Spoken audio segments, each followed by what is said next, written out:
Really, there's the feminine and masculine. so this is my book. I recently wrote a book, Awakening Your Feminine Spirit, and then a workbook. I'm not really planning to talk a lot about it, but I'll just touch on it for a moment. Essentially, it's about understanding the energy of the feminine. So if you think of the sun being masculine energy, push forward, direction, linear, analytical thinking. The feminine is about receptivity, inclusion, collaboration, connection, more heart-centered, and then the spectrum of color versus black and white. And really opening up when we can find the balance of both, whether we're in a male body or a female body, I feel like then we can reach that wholeness. So that's what a lot of it is about. It's about my own journey through healing, and struggling through divorce, and then coming back on the other side of it all. So my name is Stacy Ivy. I am a speech and language pathologist and a new author of this book. I also wrote a children's book, and then I have a workbook to go with that book. They're all on Amazon. I worked primarily in the schools for almost 20 years as a speech and language pathologist. And I've loved aspects of it, but I've never fully felt as empowered doing that. I just felt like the systems are very draining, and they have a lot that they need to change within them. I've always had this innovative entrepreneurial spirit. I've had a couple of my own businesses and done some of my work through those.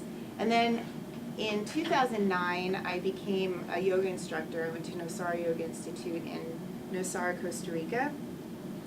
And that was a life-changing experience. And when I went through that, I started to bridge a lot more of yoga into everything that I was doing, and the philosophy and the practices and understanding that.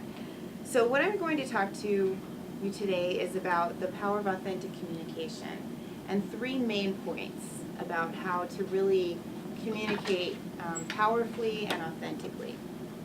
So the first one is about listening deeply. And so how do we listen deeply? First of all, we stay present, and we really connect to our center and our core, and we come back into our bodies. What I found in myself is, as a Gemini, with a lot of houses in Gemini, if you believe in astrology, very much an air sign. Very much in my head, always overanalyzing, overthinking, and never really being fully in my body.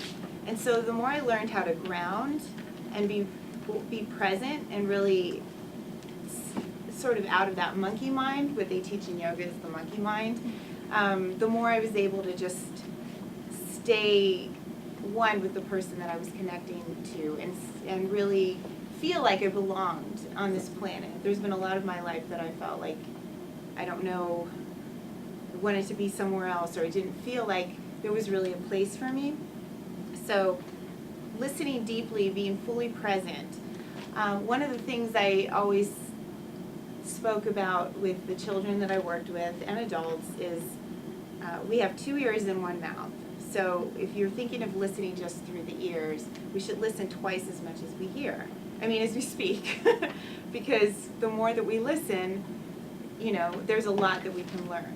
Now, the problem in our world today, as we all know, is it's overstimulating. And so how do we find that balance? We have to learn, what are we going to pay attention to? So I really feel like that's where boundaries come in, as well as just, this is good for me. I'm going to surround myself with this, and some of this news and some of this other, negative stuff out there just isn't. So I'm going to really learn how to choose what's filling me up or what's draining me, because really everything is about energy. If we listen with our full presence, and we listen not just with our ears, but listening with our bodies, that's where intuition starts to come in, because we can, we've all had these experiences where we might be thinking about someone, and then we turn, or we get a phone call and it's them on the other line, or we turn and then someone's looking at us, or something happens, or, there's just all these different synchronicities. So there's many ways to listen by really connecting and being fully in our bodies and our breath, and really following our intuition and our gut instinct and trusting that.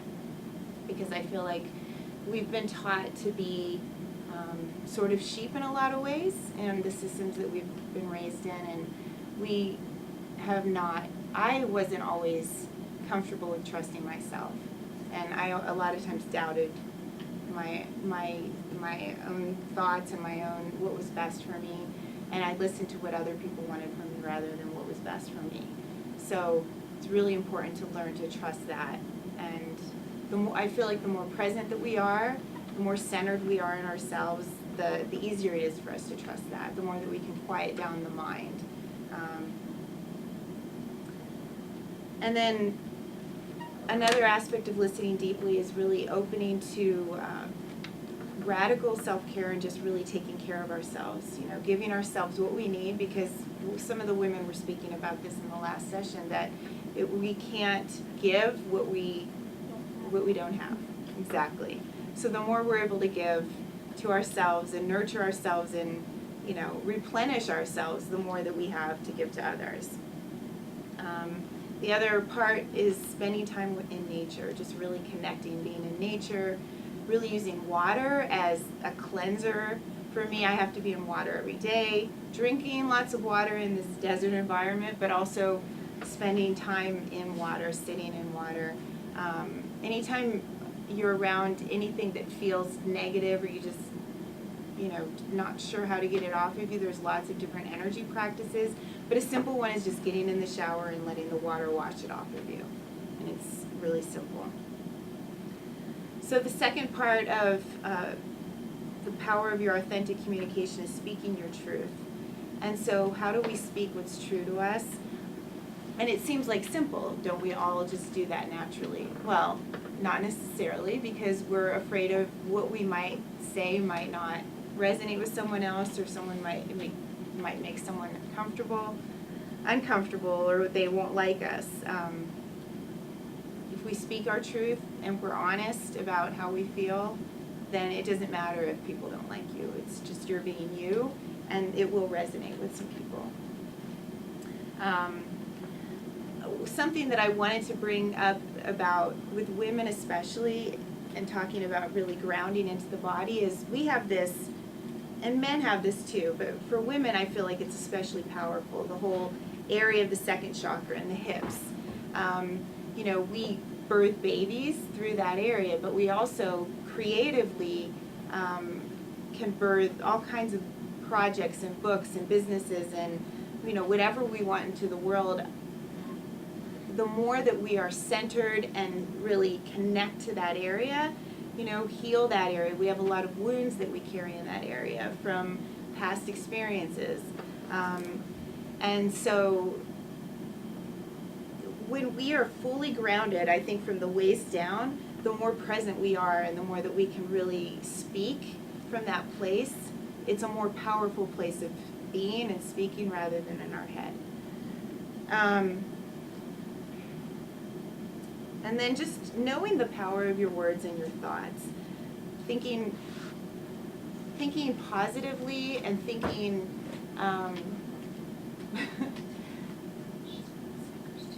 so what you have to say in the world and what you set for your intentions are really powerful.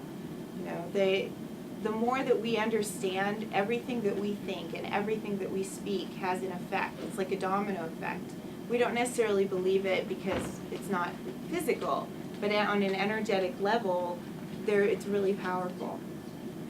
And just the ability to ask for what you need, and trusting that when you say what you need, everything will line up for that. And then the last part that I wanted to just address with my third point is being you, and just being authentic to who you are, that who you are is unique and one of a kind, and there's no reason that we ever need to think that we need to compete with each other, because we are unique in who we are and in our own way, and it's there's a reason that we're here, and so we have something really special to give.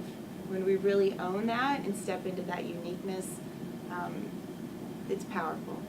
So that's what I wanted to share with all of you today. Thank you.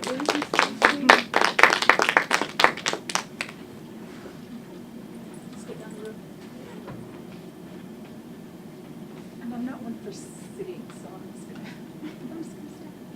So I'm Krista Benavides. I'm the founder and CEO of Chispas Performance Solutions. And my organization is one that helps individuals as well as organizations and businesses combat ineffective communication to reach greater levels of success. And in terms of what I want to share with you today, and it's very similar to what Stacy was sharing, was that idea of how important it is to, yes, be true to who we are as individuals and the message that we want to communicate. Also tapping into that intuition in terms of where the other person is so that we can communicate with them where they are, not where we want them to be or think they should be, the shoulding idea. Because oftentimes what happens, the communication breakdowns occur when we get this sense of ego and think that it's about us. Well, if we're really true to the message that we want to communicate, isn't it not about making sure that it's received? And that can't happen if it's all about us. And so, yes, being in tune with ourselves, and I loved what I heard Stacy say about being grounded. And when we're grounded, I've found personally as well as in working with clients and helping them better communicate among themselves in teams and so forth, is that when that grounding is present, it's a lot easier to be able to see through the filters and all of the stuff that might be around someone else, like whatever their history or their story or their luggage that they might bring, I don't like to say baggage, but their luggage that they bring to a situation or a context, that we're able to meet them where they are. So that if Laura, Yes. right? So that if Laura and I are interacting and I have something that's important to me that I want to share with her, I need to make sure that she's ready to receive it. Because if she's not, I'm wasting her time, I'm wasting my time, and worse than wasting time is that I'm not respecting myself or her. And the lack of respect leads to a communication breakdown, frustration, and then can just, keep going on. And so I think it was, again, just serendipitous, and I'm sure that we're all going to have very similar messages, but that idea of being able to foster collaboration starts from having the positive intention of making sure that, yes, we're speaking from a place of authenticity and truth, but also with mutual respect in mind. That we're able to see where that person is, and if we're not, to be able to stop and ask the question. Say, I have something I'd like to share with you. Is now an appropriate time? And be willing and to hear and accept a no. So, okay, well, great. When is an appropriate time? Because right then you're getting buy-in, so that when you do have that time and there's that mutual agreement, when the person is receptive, and it doesn't matter what the topic is, but there's that buy-in initially, so that when you are communicating that message, there's that mutual respect. So you're already starting off on the right foot versus, here, let me just shove this down your throat and receive it. Well, there's a lot to be said about the difference between hearing and really listening. And so it being in a place to be able to put our egos aside and say, okay, I'm willing to wait, I'm willing to be patient, I'm willing to respect the other party and where he or she is, because my message is important enough where I want that person to receive it. And if it means me waiting an hour or a day, then that's what it's going to take. So one of the other things that I love about what I do, because I do a lot of what they call corporate training, right? And use my instructional design experience and work with a client to figure out exactly what their challenges are, and a lot of times it falls under that interpersonal communication umbrella. But one of the things that I love is that I get to see past what's on the surface. So for example, I might go in and work with a decision maker to find out, okay, what are the challenges, what are the goals that they want to accomplish as a result of me coming in to do, for example, a full day training. So I go in to do the full day training, and so much more ends up coming up to the surface than that decision maker might have even been aware of.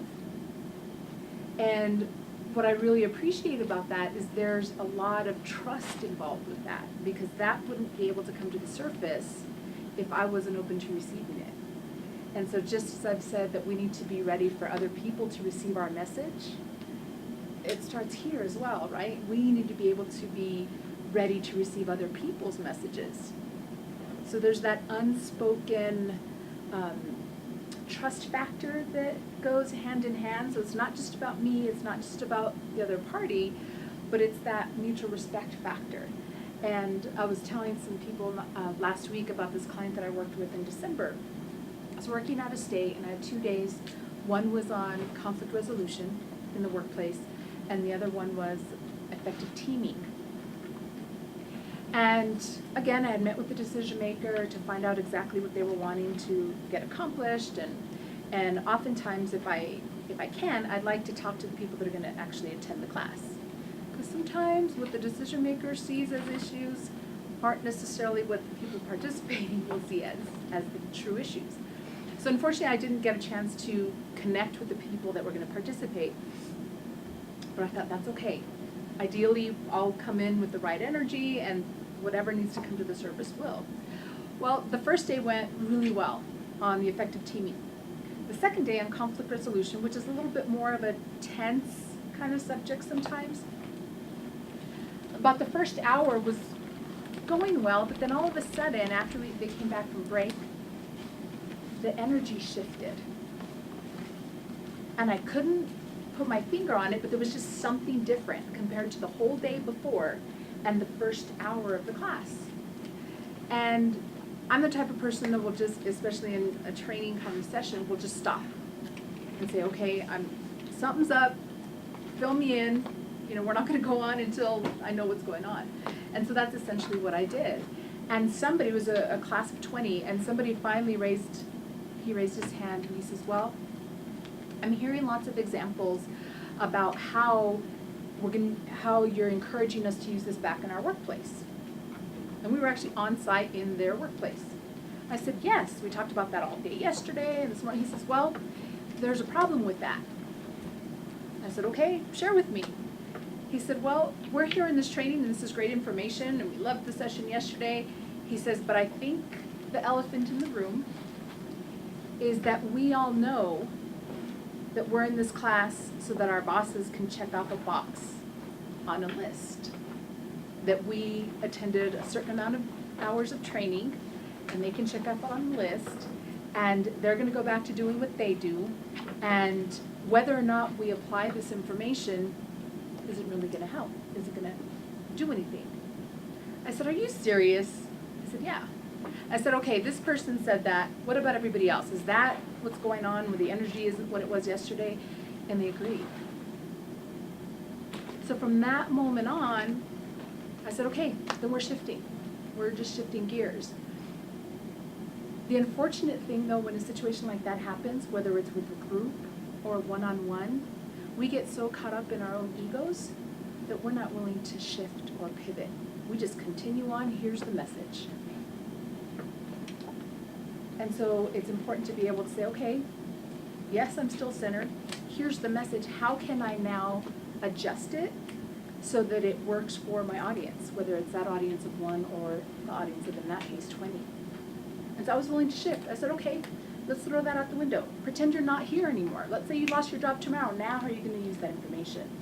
And so because I was willing, and I got the feedback later, because I was willing to shift, we were able to continue from the energy from the previous day. And so I encourage you, as you are considering the messages that you are wanting to deliver, always consider that collaboration is your end result.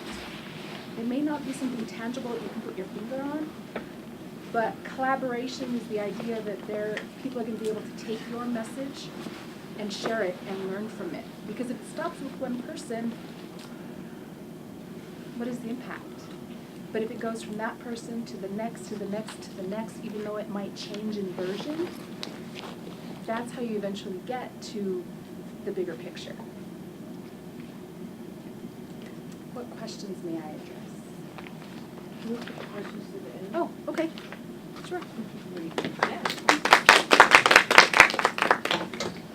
I'm gonna sit. I'm in heels, and spending all day in heels is not like, the most fun thing.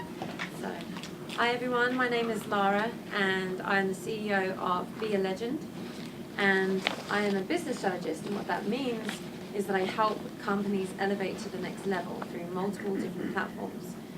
And you brought up a good point. I'm so sorry, I've forgotten your name. Krista. Krista brought up a good point about company message, and something that I work with clients is to identify what is their value, what is their goals, what are their needs, and what is their value proposition. And often, I do work with entrepreneurs, I work with individuals, I work with small, medium-sized businesses, but often what I've found is going from small to medium, the reason people get stuck is because, just like you said, people have that one message, that one vision, and they may have thought that they've shared it with their co-workers or their employees, but actually what they've done is they've just told their story and that's it.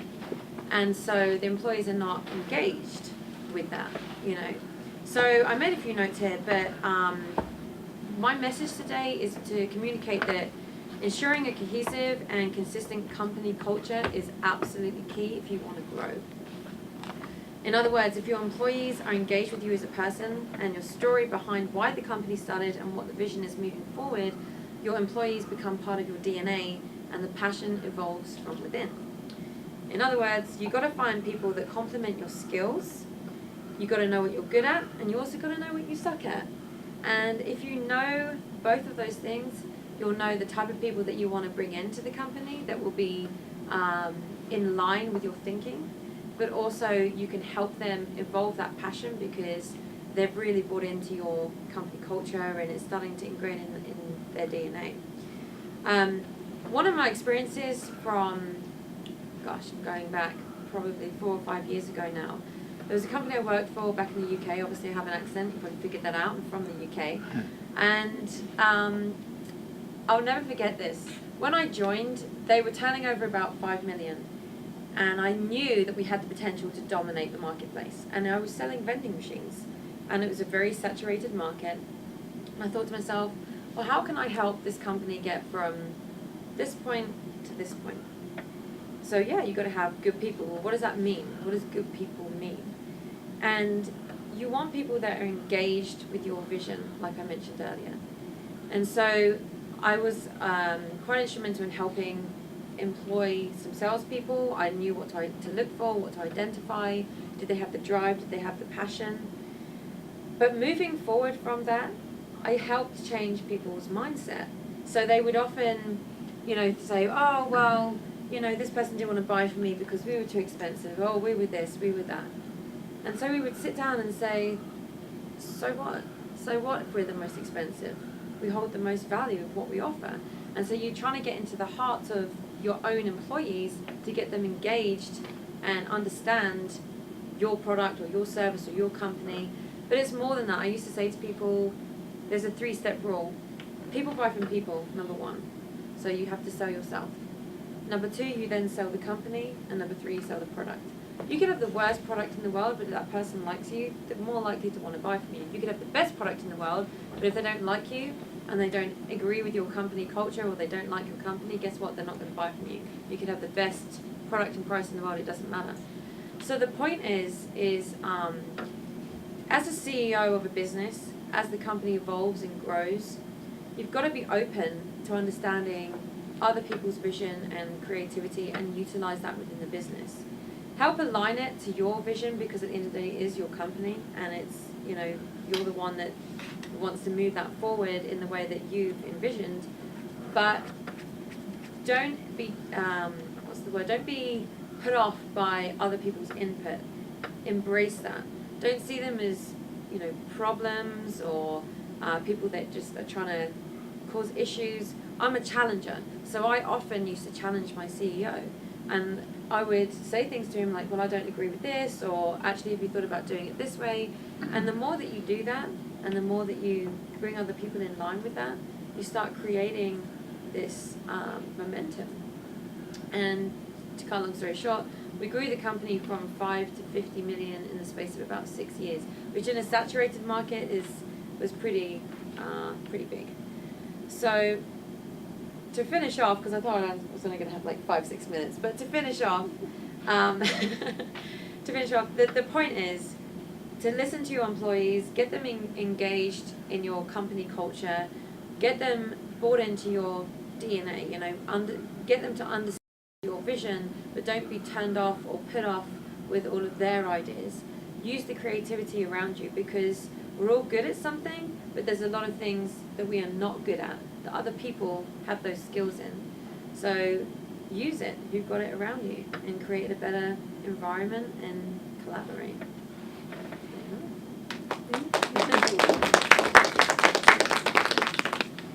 Hello, everybody.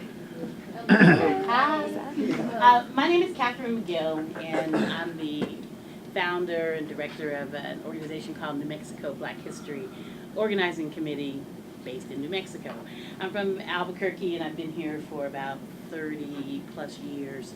And one of the things that I do is use what I call art-based community development to help to create identity in marginalized communities. And I really think that it's really important, as I've heard some of the other women say, that it is important for you to understand who you are in community, and fostering creativity, innovation, communication, and collaboration, I think starts by you having some idea of who you are. The quote that we use is from Marcus Garvey that says that the people who lack the knowledge of their past history, origin, and culture are like a tree without roots. And it's really important, I think, for us to give ourselves roots. I do a lot of work with young people, and I think it starts with the children who, grow up not being uncomfortable in their own skin. They really need to know who they are in order to find their place in community. So I wrote this little song. I'm an artist myself, and I wrote a song that I teach the kids, and I want to teach it to you guys and have you sing and explain a little bit about what art-based community development is. Now, what are the two things that people are most afraid to do in life? And that is, one, stand up and speak in public, and the second thing is to sing in public, right? No one likes to sing, but there's a Zimbabwean proverb that says that if you can walk, you can dance. If you can talk, you can sing. So we believe that everybody can use their voice, and so giving people voice through song is one of the things that we do with our young people. And I want to do it with you for just 1 second. Will y'all sing with me? Will you do it? All right.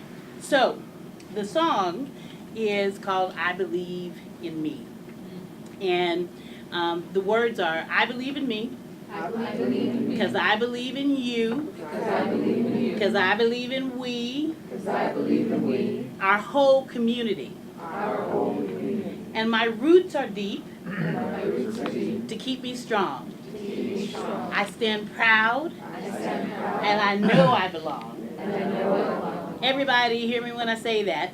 Hear me when I say that. I am somebody. I am somebody. I am somebody. All right, now I'm going to sing it for you, and then you're going to sing it with me. I believe in me, 'cause I believe in you, 'cause I believe in we, my whole community, and my roots are deep to keep me strong. I stand proud and I know I belong. Everybody, hear me when I say that I am somebody. I am somebody. I am somebody. All right, y'all ready to sing? Are you ready? All right, stand up, stand up.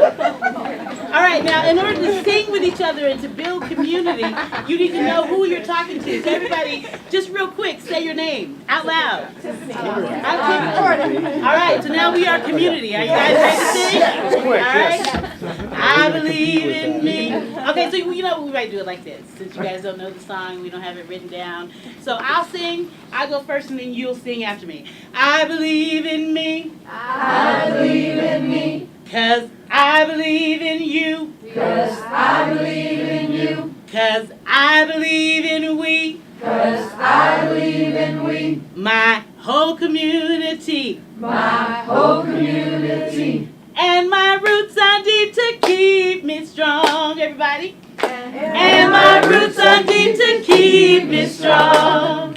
I stand proud and I know I belong. I stand proud and I know I belong. Everybody, hear me when I say that. Everybody, hear me when I say that. I am somebody. I am somebody. I am somebody. I am And then all somebody. together. I am somebody. All right, you can sit down now.